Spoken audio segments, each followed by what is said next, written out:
Okay, good morning. Today's topic is the synchronous motor, working principle of synchronous motor. And a working principle of synchronous motor. Here in last class we studied that construction and importance of synchronous motor. And today's topic is after construction there is a working principle of synchronous motor. And the working principle of synchronous motor, it has a two parts of synchronous motor. One is a stator and second one is a rotor. Here stator is made up of silicon steel material. In the stator core inner periphery there is slots. The slots are open slots are placed in a stator core. In open slot there is armature winding.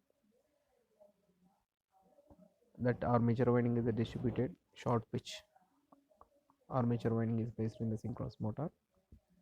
And coming to the rotor, rotors are the two types. One is a silent pole or cylindrical rotor. So in this figure there is a silent pole rotor is there, two pole silent pole rotor is there. In the two pole silent pole rotor, so in the when in the rotor silent pole rotor, when number of rotor poles are and number of rotor slots are equal, then there is a concentrated windings are used. In silent pole rotor, in this figure, the silent pole rotor wounded with a concentrated winding, and that concentrated winding supplied with a constant DC supply, and armature winding on stator is supplied with a three-phase AC supply. So whenever a three-phase supply is given to the synchronous motor, then the rotating magnetic field will be developed. To create a rotating magnetic field in the synchronous motor stator core, the rotor stator armature winding must be displaced with a 120 degrees phase shift, and the current in the stator winding also with a time angle of 120 degrees. When or winding space angle, that means displacement angle between R, Y, B phases, the displacement angle and the current in the winding is equal. That means current time angle and winding space angle is equal, then only the rotating magnetic field will be developed. Once again, that current time angle and winding space angle is equal, then only rotating magnetic field will be developed. This rotating magnetic field rotates in the stator core with a speed of ns equal to 120 f by p. ns equal to 120 f by p. So this rotates with the angle speed of ns equal to 120 f by p. That means the stator is a stationary part, but the flux developed in the stator core is rotated with a speed of ns equal to 120 f by p. Okay, ns equal to 120 f by p. This rotates with a ns speed stator flux, and the DC supply is given to the rotor. Whenever DC supply is given to rotor, then constant flux will be developed, but rotor will not rotate. That means rotor flux will not rotate because of the DC. In the DC, there is no rotating magnetic field, as we know that constant magnetic field will be developed by the DC supply. So this DC supply will be stationary. The DC flux is stationary, and stator flux is rotating with the ns speed. So there is no torque developed in any direction of. So the torque developed, net torque developed in a machine is zero. That means the rotor will not rotate because of torque is zero. Rotor will not rotate. So to create rotating magnetic field, or that to create rotating torque, or to create unidirectional torque. Unidirectional torque means one directional torque. So to create one directional torque in the machine, the rotor must be rotated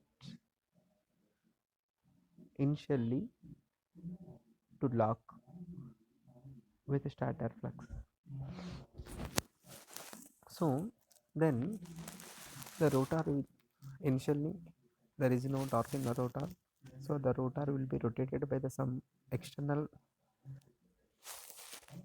force, that may be by means of the some starting method like damper winding method, or some external machine connected to the shaft of the synchronous motor. So the when the synchronous motor rotor is rotated by the some external machine like a DC shunt motor, if the DC shunt motor is connected to the rotor of synchronous motor, then the rotor will rotate and stator flux also rotates. Because of stator flux is already supplied with a three-phase AC supply, the stator flux is rotating at the speed of ns, and now the rotor also rotating nearly with a speed of synchronous speed, or nearly, or some speed. Then at the same time, when stator flux and rotor fluxes are comes at one angle, then in that condition stator magnetic flux and rotor magnetic flux are in same axis, then there will be a magnetic locking will be occurs. So when there is a magnetic locking between stator flux and rotor flux, the machine starts rotating, even though the external DC shunt motor which is connected on the shaft of the synchronous motor is disconnected, then also the rotor will be rotated with a synchronous speed. So as we see here in this slide, when the three-phase supply is given to the three-phase winding is fed by the three-phase supply, then the magnetic flux will be constant, flux of the constant magnitude, but magnetic rotating at a synchronous speed is produced. That means when three-phase supply is given to the stator of synchronous motor, then a flux will be produced in the stator core that rotate with a ns speed with a constant magnitude.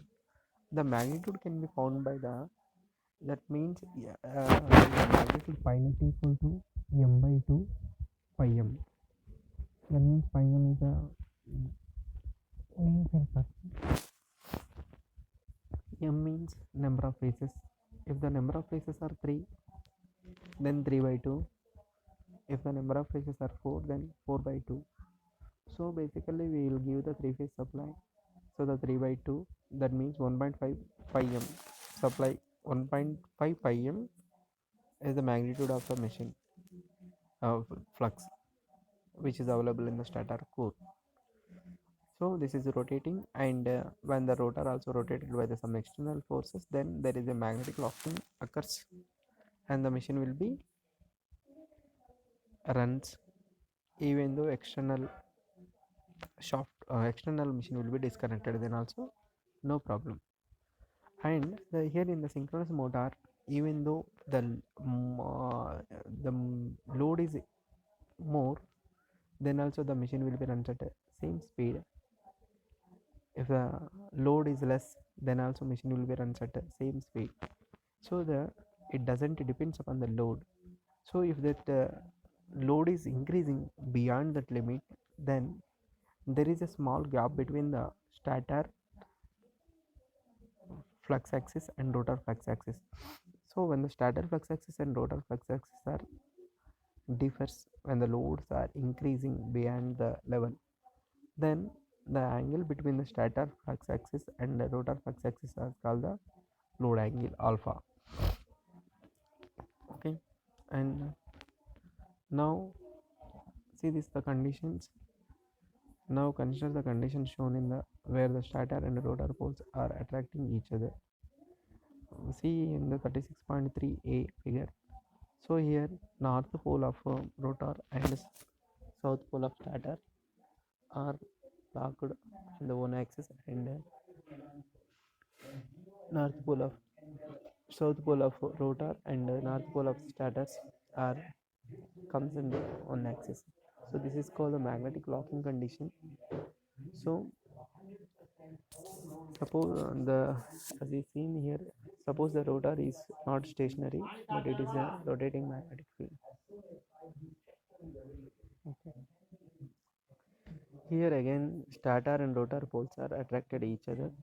It means that if the rotor poles also shift their position along with the stator poles, then they will continue to experience unidirectional torque, that is clockwise torque, as shown in the figure 36.3. So here are the some different starting methods are there to start the machine initially.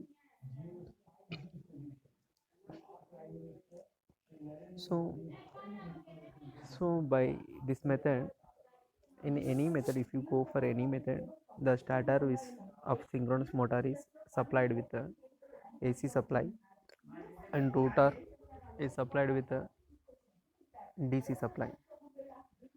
Whenever DC supply is given to the rotor, then only the poles will be formed. That poles are constant poles are formed. So these are the some starting methods. One is by the damper winding method. So in the damper winding method, so there is a damper bars are placed in the DC, sorry, in the rotor of rotor pole tip. The damper bars are placed in a rotor pole tips. So these damper bars are short circuited each other with end rings. The damper bars are placed in a rotor pole tips. Under the rotor pole tips, these damper bars are short circuited by the end rings. And coming to this, the three-phase supply is given. Whenever three-phase supply is given to the stator, the three rotating magnetic field develop. It rotates with a ns speed with the magnitude of 3 by 2 pi m, and DC supply is given to the rotor. Then the constant poles are formed, north pole and south poles are formed, and the constant flux will be developed, and the rotor will be a stationary position because of there is no torque developed initially, and the damper bars are placed on rotor pole tips. So because of damper bars are available on the rotor pole tips damper bars are available. So whenever damper bars on rotor pole tips are cut by the stationary sorry stator flux, actually the stator flux is rotating in the area. So this stator fluxes cuts the stationary damper bars. The damper bars are available on the rotor pole tips. So whenever stator flux cuts the damper bars, then there is a EMF produced in the damper bars which are available on the rotor pole tips. So whenever damper bars cut by the fluxes, then EMF induced in the damper bars, and current flows. If that is a short circuited by the end rings, then current flows, and then current due to current carrying conductor placed in the magnetic field, then there is a torque. This torque, due to this torque, the machine will be rotates,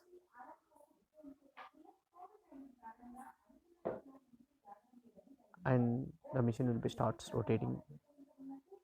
So whenever the machine rotor reaches to the rotor speed reaches to the synchronous speed, then there is a magnetic locking occurs between the stator and rotor poles. Stator of north pole and rotor of south poles will be attracted each other and magnetic locking will be occurs. So in that condition, the damper bar produces zero torque. Here a damper bar again produce a damping torque when the machine is runs other than synchronous speeds. So the damper bars, this is the one method of starting synchronous motor.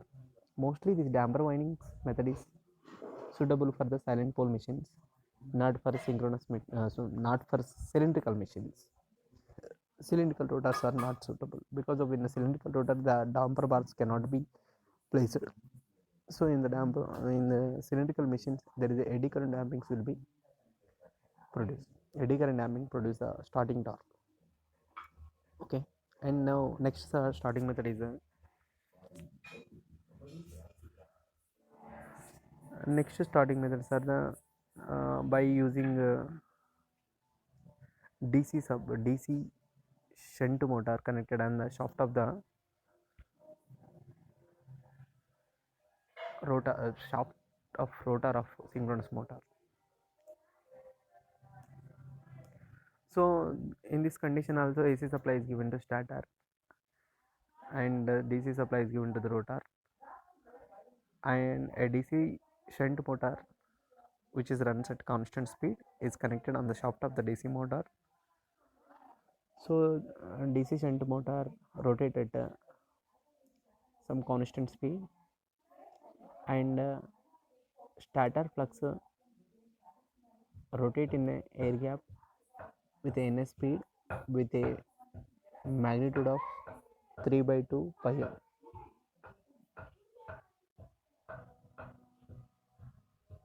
Stator flux is rotating and rotor is rotated by the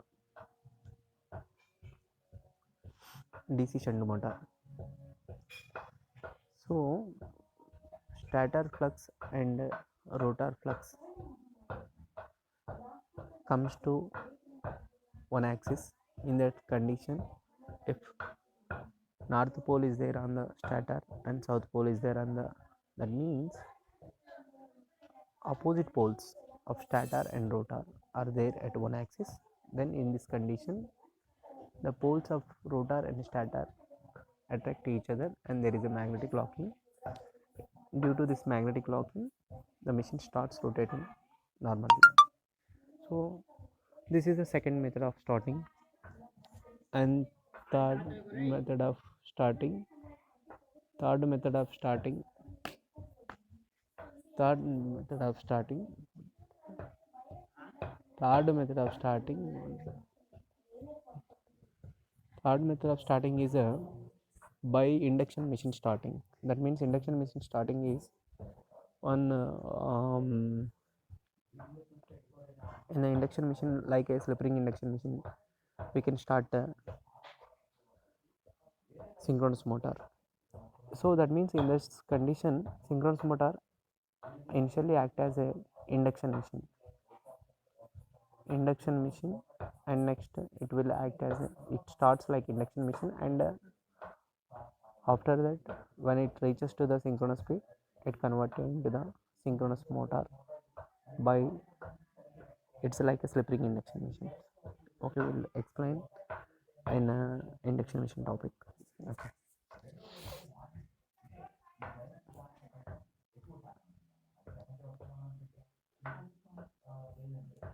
generally starting here procedure, the rotor which is at unexcited separated by the speed of synchronous or the nearly synchronous speed by the some arrangement and then excited by the DC sources. So whatever may be the procedure, but a DC supply is given to the rotor and AC supply is given to the stator. Okay, so this is the see how the magnetic locking is going here. At light load condition, the stator and rotor flux axes are same, because at zero load, when the machine is running freely, the stator flux axis and rotor flux axis are at same condition, the alpha is 0. And whenever load is increasing, stator flux axis and rotor flux axis are different, then alpha will be increasing. That means alpha load angle will be increases. Load angle alpha will be increases. So when the load angle is increases more, that means the machine is operating under the heavily burden condition. That means when load angle is increases beyond 90 degrees, there is a loss of synchronization between stator and rotor. So when the load is increasing, the load angle will be increases, and the axis between stator and rotor will be a more difference, and the machine and the more different, and that will be allowed up to the 90 degrees. But if we are above 90 degrees, the machine will be out of synchronization, and the machine will be stop rotating. If the angle is increases more than 90 degrees, the machine will be stop rotating. So this alpha also called the load angle or the coupling angle, and this is also called the angle between the rotor and stator field axis fields. So see here the in the figure 36.4, as we seen in the slides. So this is the alpha is the load angle. So for better operation, the load angle must be 30 to 40 degrees. Because of if alpha is 0, then that maybe sometimes the machine will be operating at overhand. So the better alpha must be between 30 to 40 degrees is the best stable condition.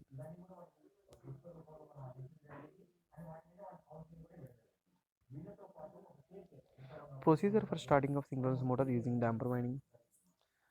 As I discussed here, while starting a modern synchronous motor provided with a damper winding, following the procedures are adopted. First, main field winding is short circuited. Main field winding is short circuited.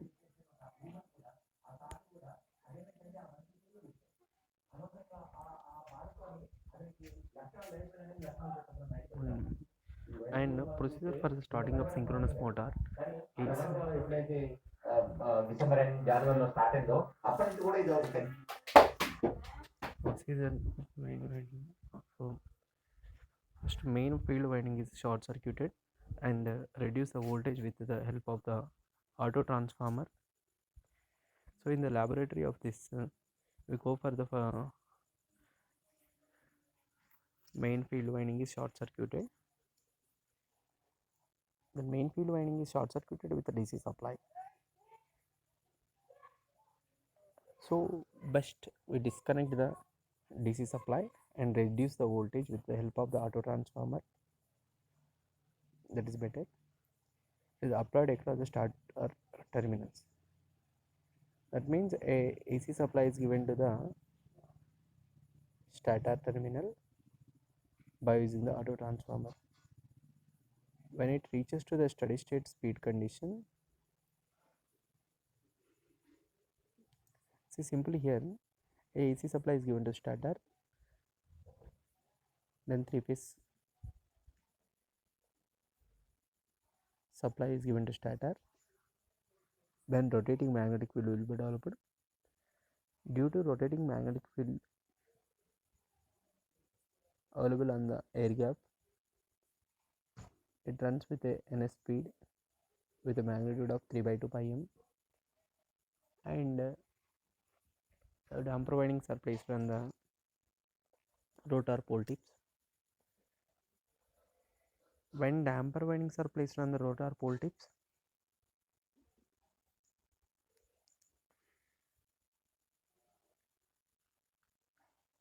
damper windings are cut by the stator flux which is available in the air gap.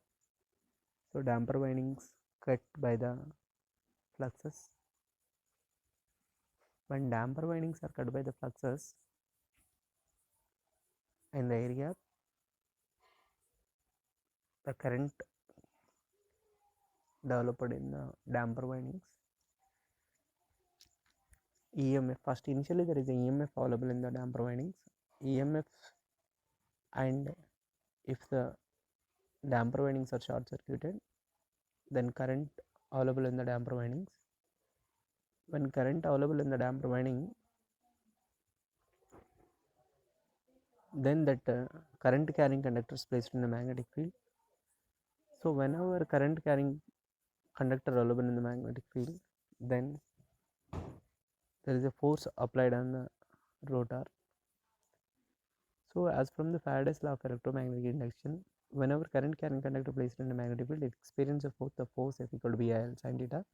So this force will be act in the direction of,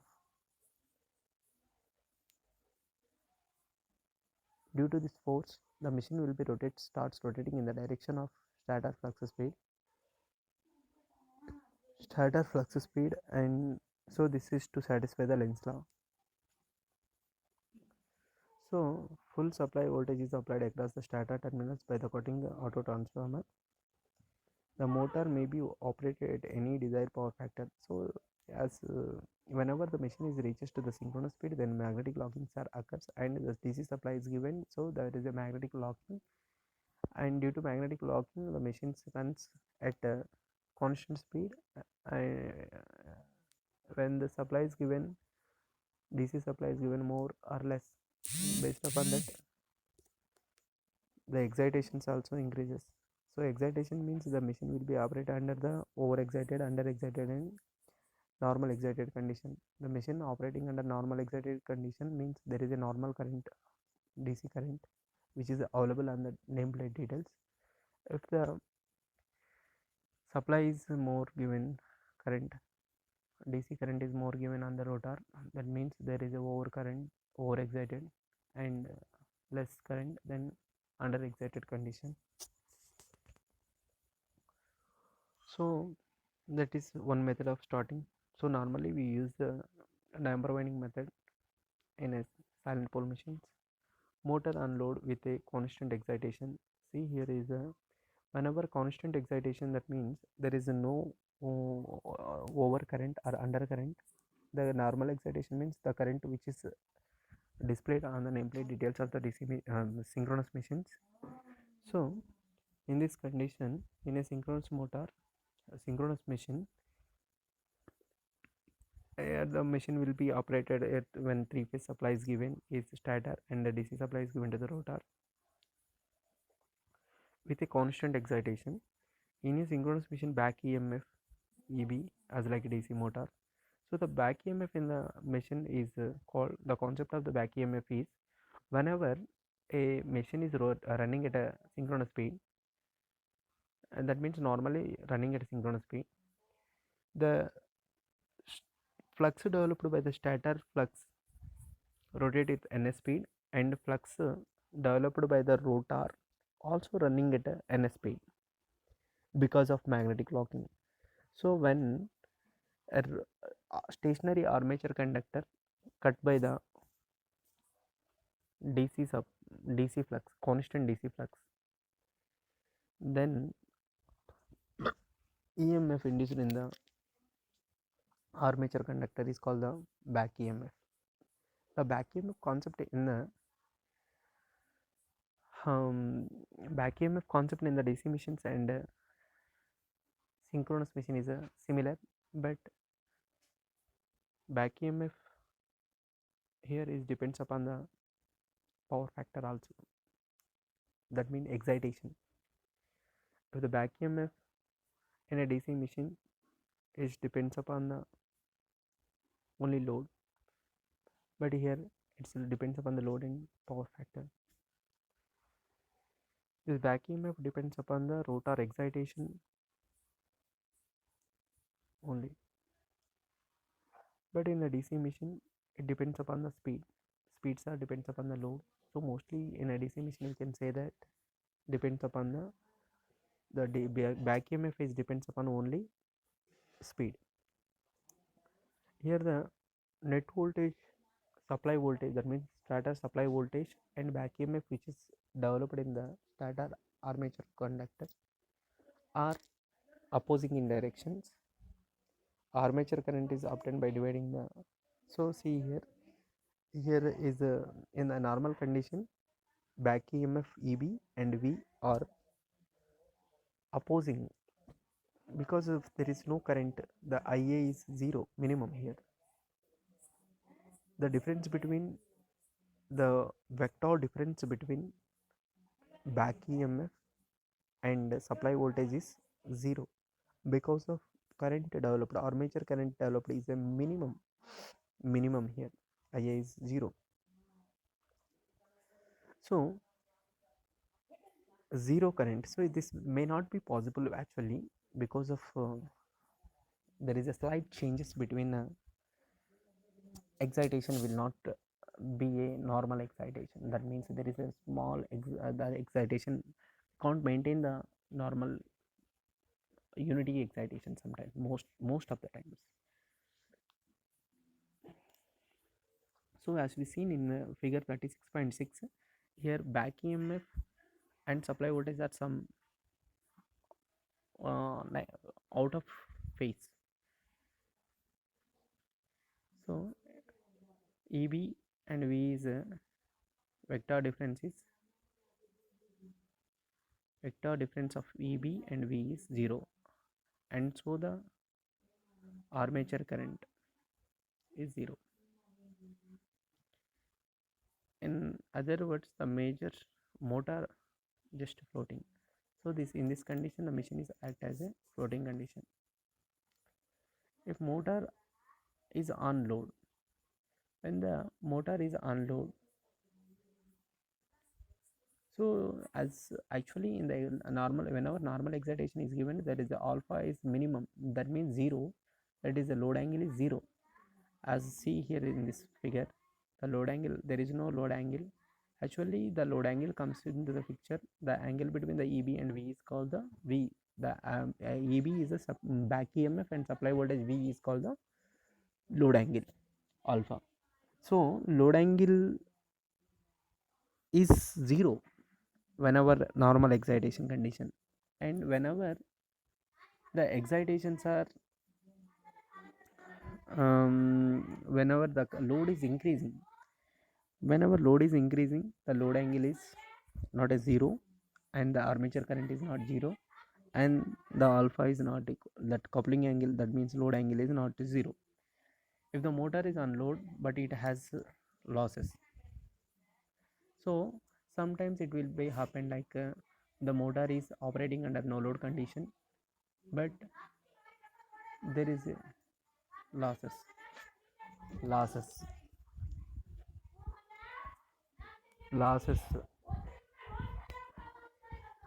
then the vector for the EB falls back vectors.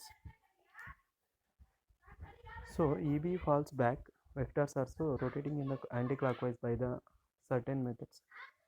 So the resultant ER is, hence current IA is about into the current. So see in the 36.7 figure, load is 0 but losses are very less.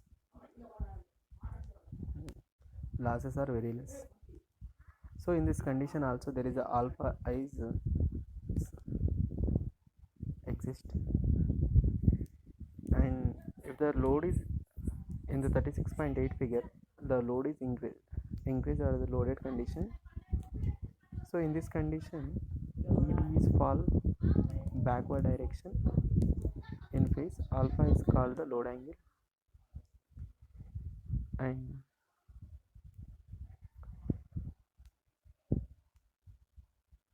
the slightly there is a increasing in the gap of alpha, that is EB and IA is increasing, and it is the power factor also increasing. If now the motor is loaded, then the rotor will further fall back in the phase by the greater value of angle alpha is called the load angle or the coupling angle, as seen in the 36.8 figure. So back EMF, we see that clearly the alpha is increasing, and this one is the 36.8 is the loaded condition, and 36.7 is the no load condition but with losses, no load but losses. So in the loaded condition, we can see clearly that theta is a power factor angle, sorry, impedance angle. Theta is the impedance angle or the internal angle, and pi is the power factor angle. So motor draws a more current in this condition, and loaded condition also, loaded condition motor draws a more current, and the power factor also increases more. This is the equivalent circuit of a synchronous motor. So in this condition, there is a stator and rotors are there. Here is the stator armature winding, and here is the DC. In the rotor there is a field winding. So the field winding is supplied by the DC source, and armature winding is supplied by the AC sources. So in armature winding, our armature resistance is the RA, and armature reactance is the XS. So as shown in the 36.9, it is a equivalent circuit of synchronous motor, and it is a vectorical diagram of the synchronous motor. So the V is the reference, supply voltage is the reference, and supply voltage and armature current are, there is an angle because of loaded condition, and IARA VB, that V equal to minus EB plus IAZS.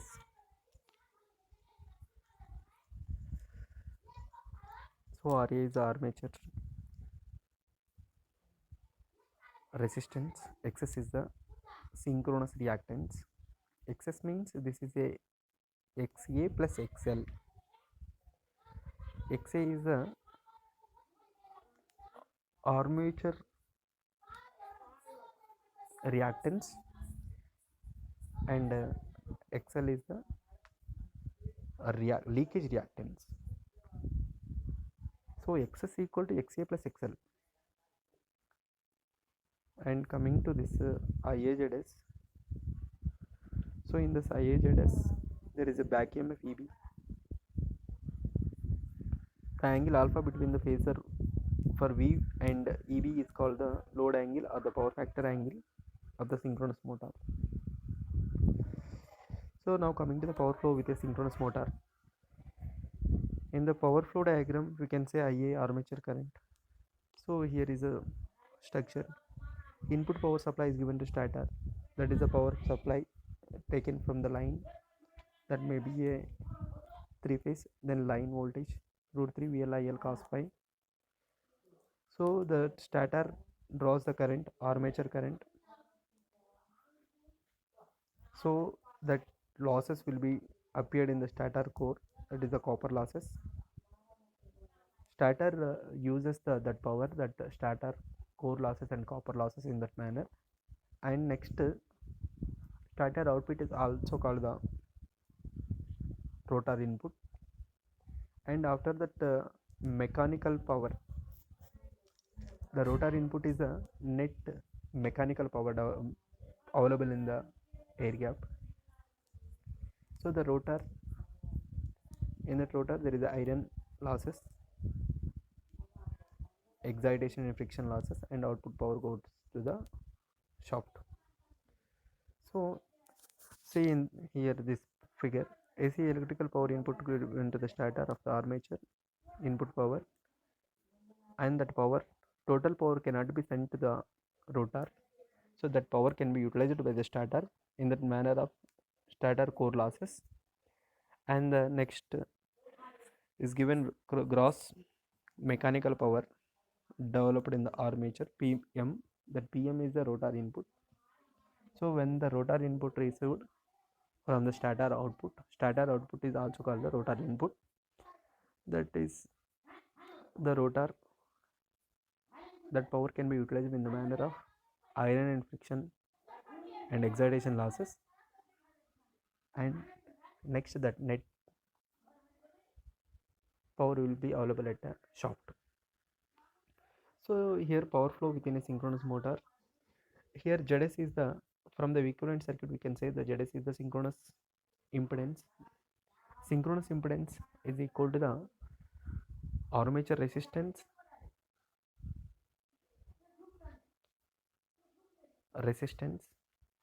plus JXS. XS means synchronous reactance. XS equal to XL plus XA. XL leakage reactance due to leakage flux, and XA is the armature reaction reactance. IA equal to ER ZS and V minus EB by ZS. The angle theta is known as the internal angle. Here is, see here, theta. Theta is the tan inverse XS by RA. Theta equal to tan inverse XS by RA. It is the impedance angle. Actually, this is the angle, theta is the angle which is available between E or resultant EMF and IA. So the resultant EMF is 0 whenever load is 0. ER is falls back with respect to load. When the loads are increases, then there is a ER is more. Resultant EMF is more because EB and V are differs more.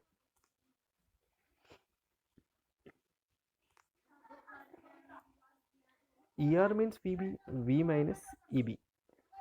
It is the difference between supply voltage to the back EMF voltage. So the coming to motor input VI cos phi. So it is the power supply taken from the line. It is a root 3 VLIL cos phi. The mechanical power developed some would go to meet the iron and friction and excitation losses. Hence the power available in the shaft would be less than the developed power by the amount. Out of the input power and phases VIA cos phi and amount IA square RA is wasted in the armature. The rest VIA cos phi IA square RA appears as a mechanical power in a rotor.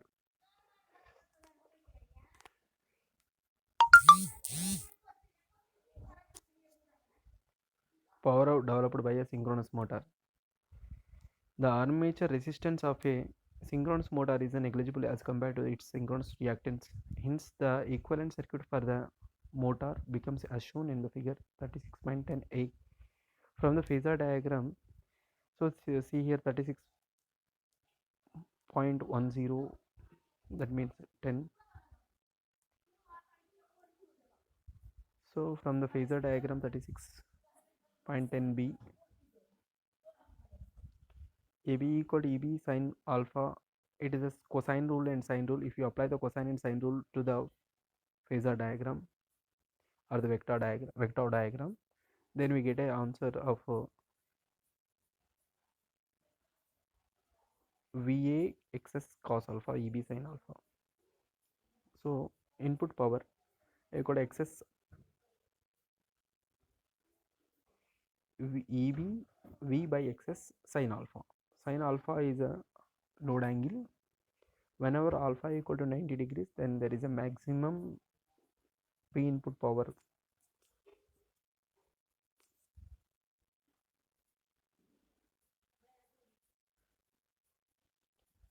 Alpha for phase. So this is the net available power done by the machine EBV by XS sin alpha. So these are the vector diagrams of the synchronous motor with the different excitations, lagging power factor, leading power factor, and unity power factor conditions. When here this is the somewhat differ lagging power factor and lagging power factor. So the here 36.12 in A figure A and B, some difference is in A is lagging power factor and B also lagging power factor, but the loads are somewhat different. Okay, so with the load there is a EB and V will be differs. A synchronous motor is said to have a normal excitation. Whenever normal excited condition, EB and V's are equal, but EB and V's are equal and opposite direction. So the net current is zero here. If the excitation is under excited condition, then back EMF is developed by the motor is very less compared to the supply voltage. In both the condition, it has the lagging power factor as shown in the figure 36.12. If a DC field excitation is given that such that EB is greater than V, that means when the excitations are increasing, then back EMF developed is more, because as we said in excitation means the DC supply is given to the field winding. Whenever DC supply is given to the field winding, the flux developed is more. The flux developed is more, and armature conductor cutting by more. Armature conductors cutting more, and EMF is more, and current is more, and back EMF is more. So the back EMFs are directly proportional to the excitation. If the excitations are increasing, the back EMFs are increasing. So if the excitation is normal, then back EMFs are same, and back EMF and voltage are equal and opposite in directions. So these are the figures 36.12 and 36.13. So in the 36.13, leading and lagging unity power factor conditions. In the unity power factor conditions also, some here is a EB is equal to V,